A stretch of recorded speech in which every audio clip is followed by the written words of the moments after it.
cenário. O Lula, é paradoxal a situação dele, porque ele aparece nas pesquisas por segundo turno sempre próximo, né, da vitória e tal. E ele tá no momento em que o Brasil está supostamente em pleno emprego, que a população mais pobre sente que aumentou um pouco o poder de compra porque os preços no supermercado diminuíram. Ele tá dando vale gás, energia elétrica, tá vendo toda sorte de auxílio pra dar pra essa população mais pobre. E ainda assim, a aprovação dele tá uma porcaria.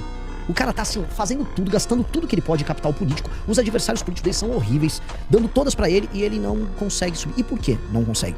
Porque o projeto de esquerda no Brasil acabou. Não só no Brasil, boa parte, vamos dizer, do mundo, a esquerda passa por um problema gigantesco de não saber o que é ser de esquerda e qual o papel que eles têm. O Lula só faz mais um governo convencional de esquerda, altamente populista aqui. É isso, não teve nada. Ah, qual foi a marca do governo Lula? Aumentar impostos?